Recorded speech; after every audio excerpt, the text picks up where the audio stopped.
breaking news. Teka muna, breaking news. This is breaking news. Oh my God. Okay, may breaking news tayo mga palangga. Attorney Vic may banta sa kanyang buhay. Okay? Kakalungkot naman ito. Attorney Vic may banta sa kanyang buhay. Ngayong araw, may nagpanggap na di umano'y Grab driver couple na nag-inquire for legal services sa law firm ni Attorney Vic Rodriguez. Mga kababayan, bago natin ituloy itong issue natin sa South China Sea, importante ito, pakishare nyo to. So ngayong araw, ayon sa ating source, ay yun nga, may nagpanggap na Grab driver na couple na nag-inquire for legal service sa law firm ni Attorney Vic Rodriguez. Ang sabi sa lobby guard ay expected sila sa opisina. So naiwan ang babae sa lobby. Pag-akyat sa opisina ng lalaki ay wala siyang appointment at nagsabing walk-in at mag-inquire ng marital legal services. So, iniwan yung kanyang nagpapanggap na kasamang wife siguro. Paano ba? Iniwan ang babae sa lobby, okay? Ang sabi dito, yung lawyer na nag-asikaso dito sa guy, sa sa lalaking ito, may sabi doon, the lawyer attended to this guy finds it odd na may walk-in. Dahil ito ay, very unlikely sa office nila. Dahil hindi ganon yung pag may pumupuntang mga kliyente. Okay? So, nag-inquire kunwari at nagtanong, nasaan si Attorney Vic? At ang sagot ng lawyer doon sa kanyang law firm, matagal na hindi napupunta dito. Mga 2 years na. So ang sagot daw nitong lalaki, saan nag-o-office? Wala ba siyang satellite office? So ayon sa ating source, nakatunog ang lawyer and right away, terminate ang consultation. So habang nasa taas ang lalaki, ang babae naman nasa lobby ay sinasurvey ang lugar from ground floor to 5th floor. Oh my God. Wala na ibang gagawa nito mga kababayan kundi ang gobyernong bangag. Right? So, nakuhaan naman ng teka muna. I don't know kung pwede natin i-post to pero mukhang hindi. Okay. Wait a minute. Ayun. So, may mga record na nag-log in sila sa guard. We'll see if we were allowed to hindi mo na natin sabihin siguro yung pangalan. Okay. So may mga ebidensya tayong nakuha but so far hindi natin pwedeng ipakita muna sa inyo. Let's wait for the advice. Okay? Oh my God.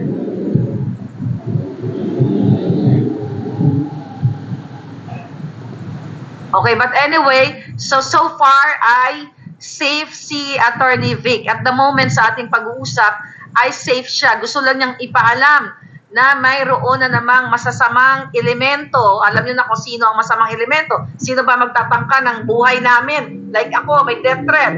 Diba? Now, Attorney Vic Rodriguez. Wala na pong ibang magtatangka sa buhay namin kundi ang bangag na gobyernong ito. Bangag na Marcos Jr. Okay. Anyway, mga palangga, so pwede pala natin banggitin yung pangalan ng mga allegedly.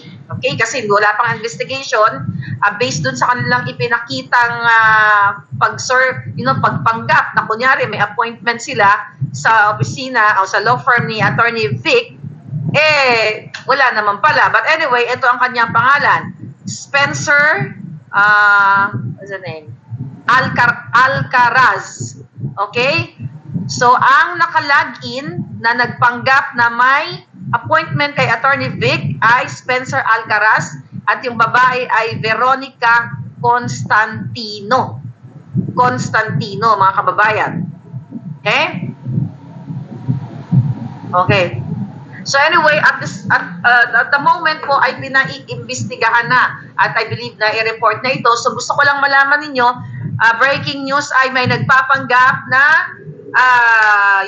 may pagbabanta sa buhay ni Attorney Vic.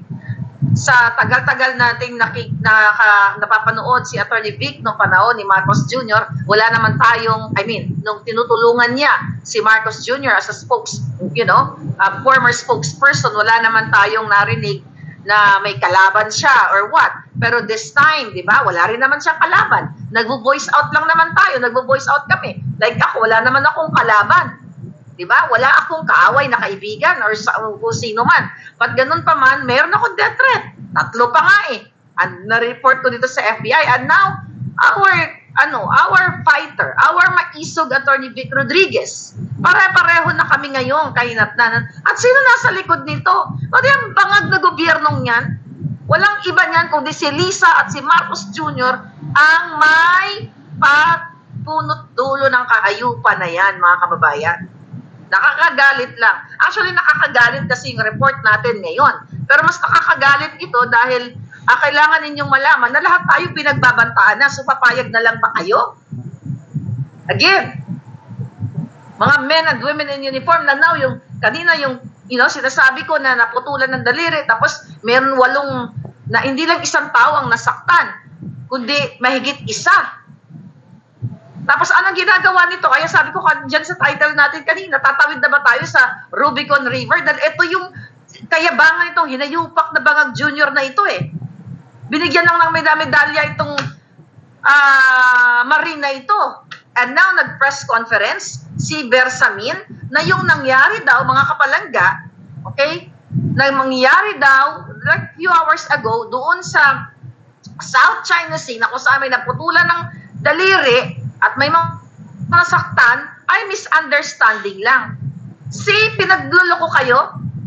Akala ko ba matapang? Akala ko ba ready na to sa bang itong hayop na ito, na gobyernong ito? Bakit ngayon misunderstanding? Nakikita naman kung gaano kayo ginagago sa kasinungalingan. Nung June 17, mga kababayan, nagbigay ng statement yung kanilang spokesperson na si Jay Tariela na napakayabang ang kanyang statement na ito ang kanyang itinuran. Ang sabi ng mga gonggong, okay, June 17, today the Armed Forces of the Philippines and the Philippine Coast Guard conducted a routine rotation and resupply Aurora mission to BRP Sierra Madre, LS-57 at Ayungin Shoal. However, the mission was disrupted by the illegal and aggressive actions of Chinese maritime forces. O bakit ngayon misunderstanding na lang? Akala ko ba gusto nyo ng isa lang ang Pilipino sa pakikipag-gurguran? Mga hayop to, mga to. Then, the People's, sabi dito, tuloy natin, sabi ni Tariela, the People's Liberation Army, Navy, PLAN, China Coast Guard or CCG and Chinese Maritime Militia vessels engaged in dangerous maneuvers, including ramming and towing. Diba? Despite the illegal, aggressive, and reckless actions by the Chinese Maritime Forces, our personnel showed restraint and professionalism, refrained from escalating the tension, and carried on with their mission. Ang sabi dyan, naging aggressive ang China. Tapos tayo ay nag-maintain lang tayo ng professionalism, kaya nag-end up sa pagkaputol ng daliri at pagkasakit, nasaktan yung ating mga ibang maritime personnel. Hindi ko natatapusin itong kadyotahan nila. But ganun pa man, mga kababayan, akala ko ba handang-handa na tayo? 'Di ba yun yung gusto ninyo, yung mga sarado utak? 'Di ba gusto nyong manindigan at labanan natin yung China? Naputulan na to eh. Sabi nga ni Kuting Jr., if a Filipino was killed by a willful act, okay? Ito ay tatawid na tayo sa Rubicon River. No retreat, no surrender na, lulusob na tayo ng bonggang-bongga. Bakit hindi pa kayo lumulusob? Ibig sabihin, misunderstanding lang yung naputulan ng daliri. Ganon kayo gaguhin ng gobyerno ninyo. It's the same thing ng panggagago ni Lisa sa inyo na nagkaroon sila ng conversation ni Chis Escudero nung inagaw niya yung alak.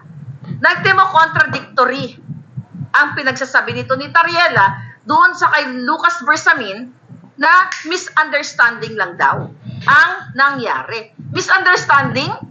May naputulan ng daliri? Yan ba ang misunderstanding? Nakikita nyo naman sa video na nagkaroon talaga ng talagang banggaan ng boat. Mayroon pa nga doon, binutas yung binutas yung rubber boat. Oh. So, mga kababayan, doon sa sa press conference ni Bersamin, di ba? Ano ang mga katanungan sa kanya? O sabi ng reporter, meron ba kayong gagawin? O para, makipag-ugnayan sa China? O makipag-usap? O, anong sinabi ni Bersamin? Oo, makikipag-ugnayan daw sila para i-solve itong mga problemang ito, para ma-maintain yung mga peace, eklabush, wala siyang sinabing diplomacy, pero makikipag-ugnayan. Eh, bakit ba kayo makikipag-ugnayan? Eh, ang ingay-ingay nyo na sa international, na ready kayong, sabi ni Kuting, once na may masaktan lang, o may matsugi na Pilipino, tatawid na tayo sa Rubicon River. Ba't di pa kayo tumawid? Jutang generas nyo. Naduwag kayo. Yun yung sinasabi natin mga palanggan na kailangan yung magising. And now, lahat ng mga nagsispeak up. Si Attorney Vic, napanood nyo yung sa Antipolo, yung kanyang speech, very powerful. Diba? Na sinasabi niya na hindi tayo pwedeng lumaban sa makikipag-away sa China. Hindi rin tayo makikipag-away, hindi rin kayo makikipag-away sa amin, sa mga Amerikano. Siyempre, kumbaga hindi tayo, ang Pilipinas ay walang kakayahan na makipaggera. Sa simplest explanation ni Attorney Vic Rodriguez at marami pang mga speakers sa maisog, sila Harry Roque, Attorney Glenn Chong, na hindi natin kayang makipag-away. Another, kinakancel nila yung ating, business sa kanila. Like yung mga saging natin o iba pang mga agricultural products, hinaharang na tayo sa pag-i-export sa kanila at ilang bilyong piso ang mawawala sa inyo. Dahil sa kayabangan nitong hinayupak na gobyernong ito, nakala mo kayang makipaggera dyan sa China na yan. I'm not saying na hindi natin ipagtatanggol yung ating karapatan na binubuli tayo. Pero sino ba ang unang nambubuli sa atin? Hindi ba itong bangag na gobyernong ito? Lagi ko itong sinasabi sa inyo. Bago kayo makipagbang-bang-bang sa China, kung talagang matapang kayo, mga pinklawan, dilawan, kayo mga bangag na supporter ni Kuting Jr., ano pinaglalaban nyo? Di ba? Inaagaw ang claim ninyo is inaagawan tayo ng teritoryo, which is hindi lang tayo ang may dispute dyan. Okay? Hindi lang ang Pilipinas ang may dispute dyan sa South China Sea na yan. Ayoko magpaka-technical. Okay? But let's talk about yung ilalaban natin kasi inaapi tayo. Yung pagnanakaw ng putang inang buwaka ng ginemis na gobyernong ito, yung pinapanalo sa loto, sila-sila, yung 800 billion on program funds na ulit-ulit ini-instill, ipinapaalala sa inyo ni Attorney Vic, ni Attorney Glenn, ni Harry Roque, ni lahat sila, at lahat ng mga vloggers, na pinapaunawa sa taong bayan na ninanakaw ng gobyernong ito. Bago nyo kayo lumaban sa China, etong gobyernong ito ang sitahin nyo. Na ngayon,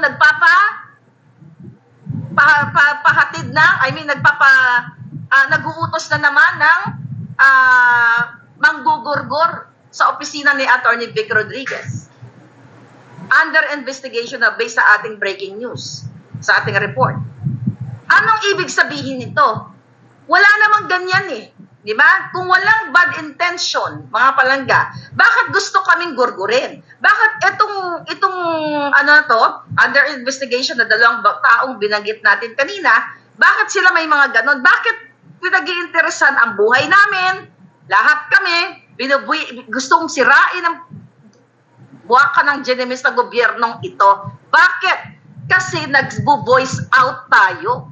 Kaya bago kayo makipagretratan sa jutang ginemis na gusto kayong isalang ng Marcos Jr., bakit hindi sila ang inyong i-call out o kondinahin o humakbang kayo, tumayo kayo, dahil araw-araw kayong pinahihirapan. Ninanakaw ni Lisa ang pera ninyo. Nilanakaw nila araw-araw, mga pukin. Ay na talaga. Nakagalit, di ba? Nagagalit ako, mga palangga. Okay? Dahil sa nabalitaan kong may tangka sa buhay ni Attorney Vic, sabi ko nga, tama na ako na yung may tangka, pwede ko nang saluin lahat. Pero lahat kami na nagsasalita, kayo, kasama kayo dyan. Gustong gurgurin ang buwaka ng inang gobyernong ito? Ang yabang-yabang ninyo, bakit hindi nyo gurgurin yung mga Chinese na nag-utod ng ng tudlo ni Pakundo? Bakit kami? Kung mayabak, kung matapang kayo, bakit kayo AFP? Ikaw, Browner. Matapang kayo, di ba? Naputulan yung kapwa yung, opisyal ng gobyerno. Naputulan. Kung ako niyan, ginurgur ko na lahat. Naputulan eh. Kamag-anak ko yan eh. Di ba? I mean, I'm just saying, katugo natin yan, kapwa Pilipino. Bakit ngayon misunderstanding na lang? Bakit kami ang gusto nyong gurgurin? Bakit? Sida at mga kababayan, at kung gusto nyo talaga, okay, kasi ayaw nyo pang tumayo eh. Ayaw nyo pang kumilos. Gusto nyo ba talaga makipagbakbakan sa China? I'm not saying na hindi natin ipagtatanggol yung ating karapatan. Pero sinabi yan ni Marcos Jr. nung binudol niya tayo, diplomacy, diplomacy, diplomacy. And we cannot afford to go to war. Unless matapang ka, go ka dun. Sabi ko nga, good luck, mag-extortion kayo. Kung panatili kayong maniniwala sa jutang ginimis na bangag na gobyernong meron kayo sa Pilipinas na ang gustong gurgurin ay ang kapwa nila Pilipino. Si Atty. Vic, ako, si Atty. Glenn, si Rocky, kayo lahat dyan sa Maisog. Si Pangulong Duterte, ang mga Duterte, si Inday. Di ba? Last year, may mga expose na tayo dyan na pinag-iingat natin sila Inday, sila Pastor, kung sino pa man na mga nagsasalita. Misunderstanding ang nangyari sa South China Sea? May nasaktan? Bakit hindi kayo nakipag-gurguran doon? Tatapang-tapang nyo mga jutang ginimis kayo. Puntahan nyo. At magsiklab na kayo ng kagalingan ninyo. Pati kayo magpa-ano ng fireworks doon. Imbes na sa Malacanang nyo pinapajutok yung fireworks every time na naglalasing kayo. Bakit hindi doon? Ang sinabi ni Marcos, tatawid na kayo sa Rubicon River Makikipagbalyahan na kayo, di ba? Oras na may masaktan. May nasaktan ngayon. Naputol yung daliri. Walang ginawa. Ang salit, binigyan ng medalya. Medalya lang. Palunok ko sa inyo lahat ng medalya na yan. Kung matapang ang gobyernong ito, kung totoo na kayo ay pinoprotektahan niya kayo sa pang-aapi sa China, dahil yan ang talagang sisaksak sa utak nyo ng media, pang-aapi ng China, bakit umatras at ang bersamin sinasabing misunderstanding? Umurong ba mga bayag nyong kasing liit ng botike? See? And now, ano gagawin ninyo? Lahat kayo gugurgurin. Sabi ko nga, bago kayo magtapang-tapangan o bago kayo makipaggyera at nagpapaniwala kayo sa mga dilawang utak o mga makakomunista na nandiyadyaan sa Congress and Senate na kailangan lumaban tayo, manindigan tayo, ipaglaban natin ang ating bansa. O bakit hindi kayo nakapaglaban ngayon?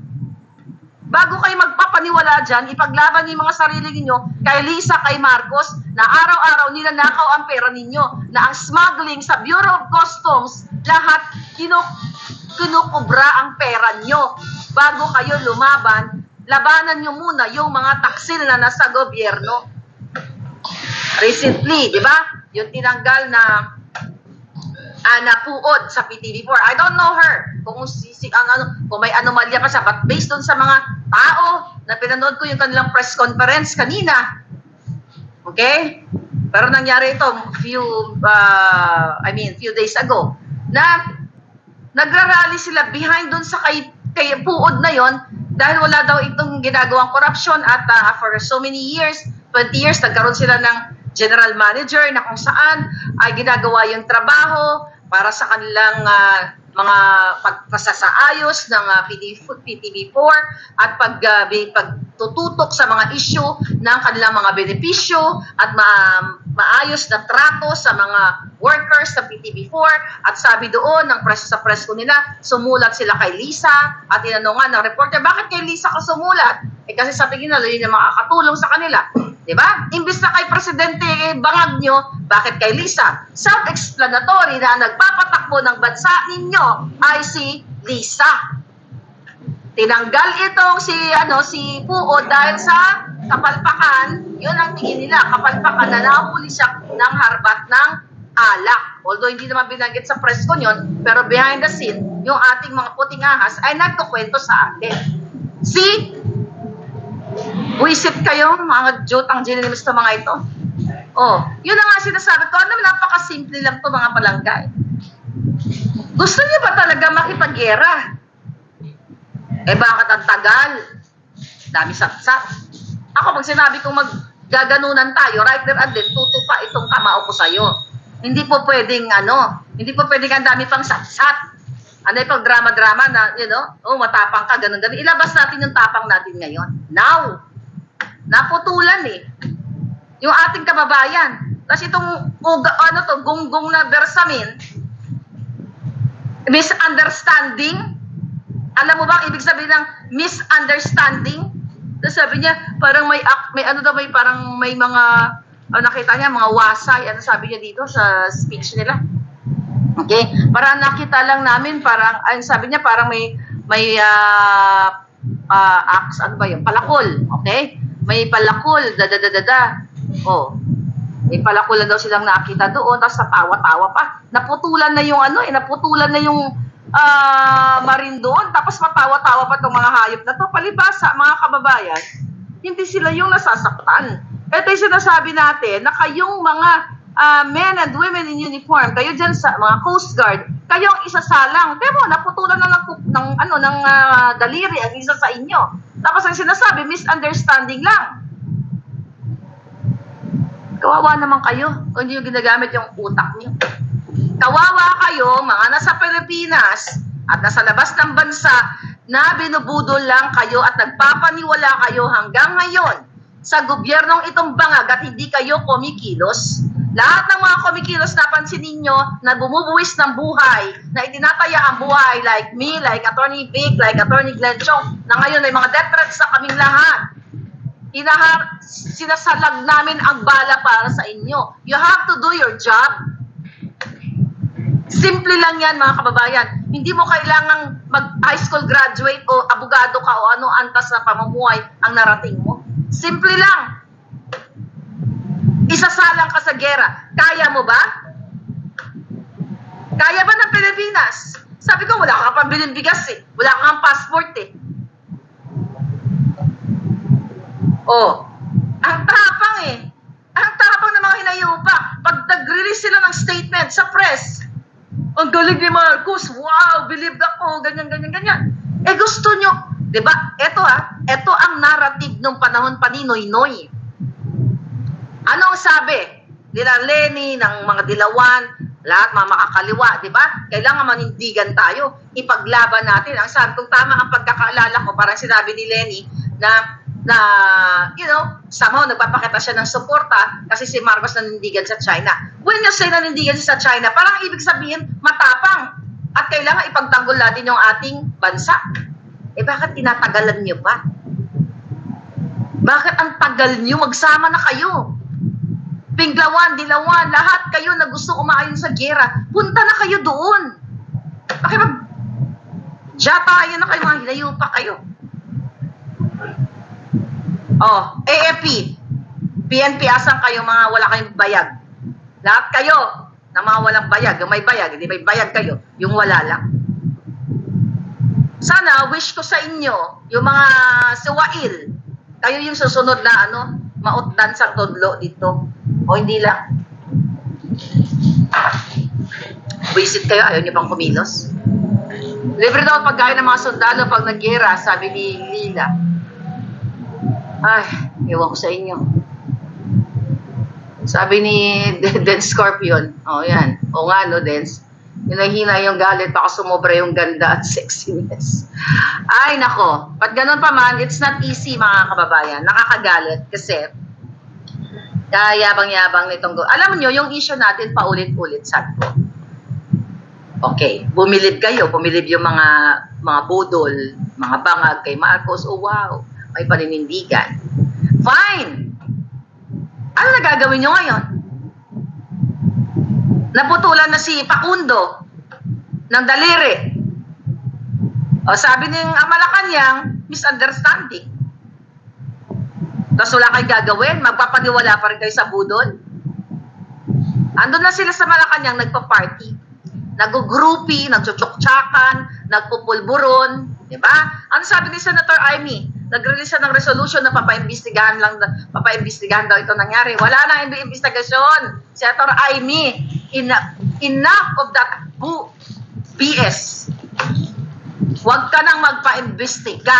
Huwag mo nang sayangin yung pagsasalita mo dyan sa kung ano-anong pinagsasabing resolution.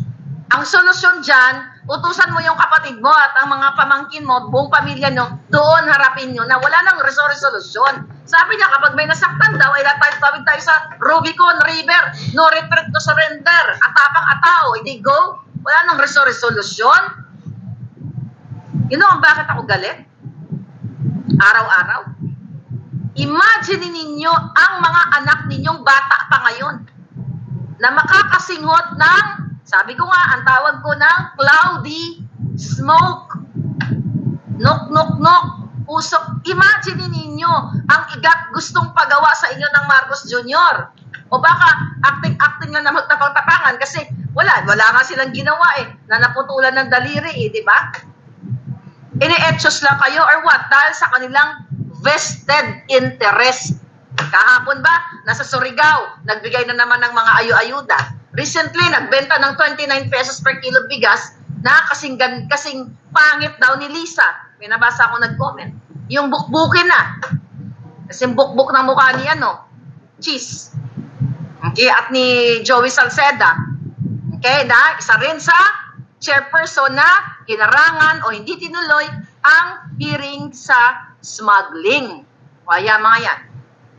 Bibentahan kayo, mga mahirap, ginagamit kayo. Tuwang-tuwa kayo, nakapagbenta ng 29 pesos per kilo na bigas, pero hindi nyo makalamon. Kahit aso yata, hindi makain. And now, you're still kuting-kuting pa rin. Wisit. Kung pwede ko lang hilingin sa Diyos na kunin ko kayong lahat na matitino at shot ko sa bangin yung mga yawa.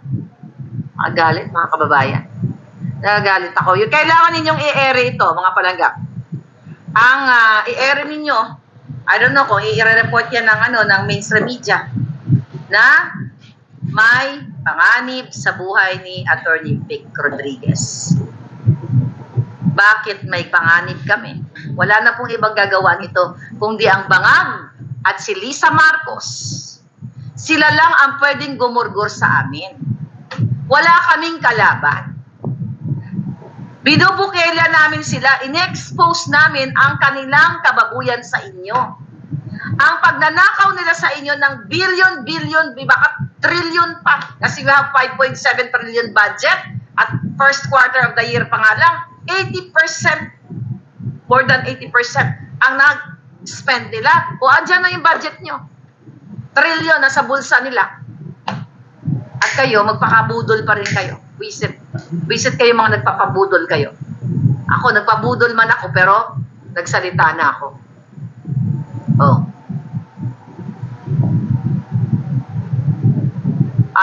Si Senator Amy, Senator Amy, kailan kayo mo ilalabas yung mga dapat mong ilabas?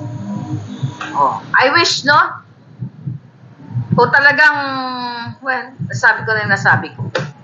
Kung para sa bayan, itong mga ito, ikaw, Senator Amy, nakita mo, sabi mo, yung kapatid mo, nasa terrible state tayo ng kanyang pamumuno.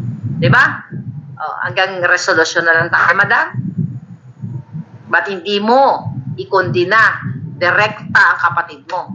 Sabi ko nga, kahit di ka magsalita, you are for vested interest din. You're not for the people. kung hindi mo ililigtas ang sambayanang Pilipino sa kamay ng mga halimaw mong kapatid at sister-in-law. Yes, halimaw sila. Halimaw na mga demonyo. Yan ang pinaka magandang description sa kanila. Never again, Marcos. Don't trust Amy Marcos. Oh, ano sabi ni Vic? Bigas na hindi kakainin ng tao, sa baboy niya, sa baboy yung tinda nilang bigas. Ngayon, giyera sa dagat at may giyera sa basilan, kawawa naman sundalo, nasaan ang matatapak. Yun ang sinasabi ko. Okay? No more Marcos, huwag pa kailanman, sabi ni Algie. Good. Huwag kayo magpa-auto dyan. Oh, ano sabi dito?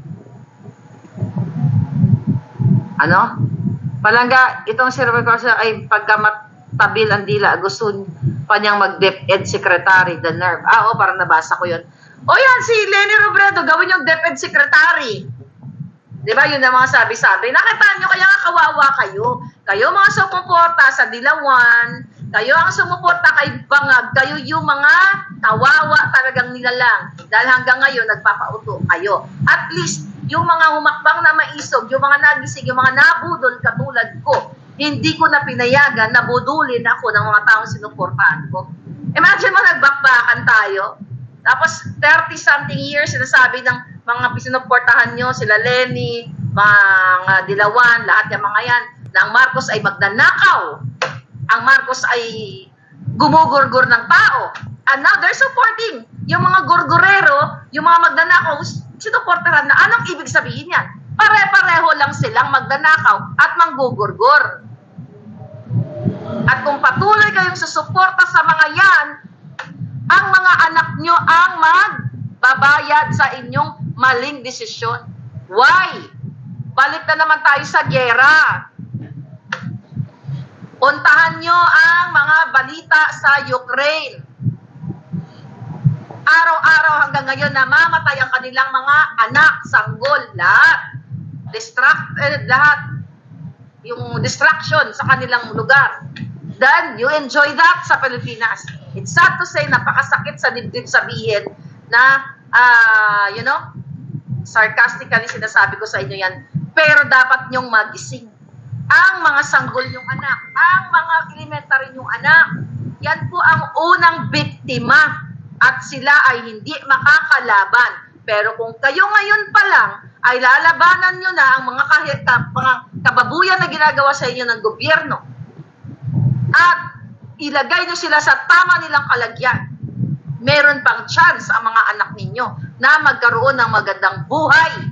Pero hanggat kayo ay bulag, pipi at bingi at pinapayagan si Marcos Jr., si Lisa, lahat ng mga kaalyado niyang mafia, lahat, mafia, smuggler, lahat na mga kababayan, then you enjoy the impact ng gusto nilang mangyari sa inyo. Alam, nakakalungkot ang Pilipinas. Ano? Pagdating sa ibang bansa, magagaling kayo. Ang lakas ng sabi nyo dyan sa social media, matapang kayo. Asan ang tapang nyo? Bakit sarado utak nyo? Well, pagbayaran nyo lahat. Lahat kayo. Lalo na yung mga nasa gobyerno. Lalo na ang men and women in uniform. Kayo lahat magbabayad yan. Napakagandang ihemplo na minaputulan ng daliri. Pero a misunderstanding lang daw. Sabi ng gobyerno ninyo. Di sana dumami pa yung misunderstanding. Ulo na susunod na maputol, di ba? Misunderstanding pa rin? Ay, nako. Lahat ng mga re-election senators, wag nang iboto. Baka takot kay Bartek Palangga o baka may business deal sila. Sino ang takot kay Bartek? Baka takot kay Bartek Palangga? Si Amy? Ewan ko, 2 years na siyang takot. Sabi niya, Arcila, thank you. Sinasabi niya na insecure sa kanya. Ayaw pa niyang kumilos. Ewan ko sa babaeng yan. May bulag na naligaw, sabi ni Sally Kigochi. Ayaw mo yung bulag din, sana yan ang unang tamaan ng bang doon sa South China Sea. at ng Polboronic resign, sabi ni DDS Vlogs. Sabi ni Chen Maggie Dip Lenny, free lugaw araw-araw. O yan, may free lugaw daw kayo. Okay? Free monthly generous allowance to all students. Well, I don't know. Ang mga syunga pa din yung mga taong nagpapaniwala kay Marcos. Binababoy na kayo ni Lisa. Grabe, I can't imagine na ang mga tao sa gobyerno ay nagpapaniwala sa isang partek, sa isang lasinggera, pulboronic, walang manner, dugyot, walang dignidad. Opinion PHTV, nagpapaniwala kay Marcos na addictus. Wala kayong dignidad lahat, kayo mga nagpapaniwala dito sa gobyernong ito.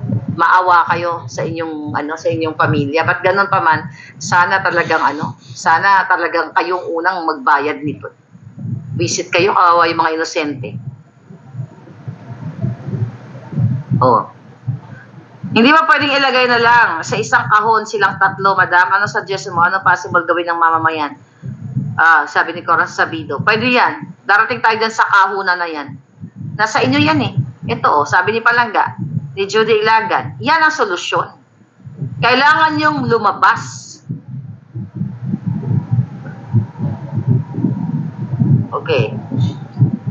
Sabi ni Ann, hawak sa liig ang mga Marcos. Alam kasi ang totoo, kaya walang magawa ang mga Marcos. Hindi yan totoo. Vested interest yan, Palangga. Vested interest. Solid Marley ka, naku, kakagigil talaga. Attorney Glencho, nandito ba? Ikahon at sunugin, sabi ni The Guard. Kulang yan, Palangga. Kulang yan, parusa na yan. And I hope, Inday, you'll do something. Ikaw na lang ang, kinakapitan itong mga taong ito. Okay? Ng taong bayan. Ikaw ang nakakakita. Michael, sabi ni Michael, people power. Ikaw ang nakakakita at you do something for your people. Okay. Protect Attorney Vic Rodriguez sa lahat ng mga vloggers. Please, let's protect Attorney Vic Rodriguez. O ulitin ko, mayroon pong gustong gumurgur kay Attorney Vic and now, it's ongoing investigation. Ang sabi ko sa inyo, wala pong ibang gagawa na gugurgur sa amin kay Attorney kung di si Lisa at si Marcos Jr. na manggugurgur. Nakikita niyo itsura ni Lisa kung gaano ka-demonyo. Kung may power lang talaga ako, inasinan ko na yung kipay niyan eh. Visit na yan eh. Nang matapos na yung kalechehan niya. Madam, mahal niya sakit sa puso ang mga balita sa Pilipinas, sabi ni Ging Loyola TV. Wala talaga akong pag-asa. Akala ko uwi na ako na maayo na ang bayan natin, pero tingin palubog. Ayun na nga Palangga, but still you have to do something. Hindi tayo pwedeng sumuko. Minsan nakakalito ang sinasabi sa akbang na mahisog. Napakay nila hindi daw ibagsak ang gobyerno. Well, gusto nilang magising. What do you mean by that, Liz? Okay? Kasi ganito yan. Okay, I'll explain it to you. Honest to goodness. Okay? I will explain it to you, Liz. Dito pala si Third Floor Studio. Okay, mag-ingat ang lahat, Maisog Heroes. Ayan, paki-subscribe sila Pam at saka sila Marlon, Third Floor Studio, Your Happy Network. I-explain ko sa iyo, Lisa, ng puso sa puso, kung bakit sinasabi nila yan na nandiyan sila para hindi pabagsakin ang gobyerno.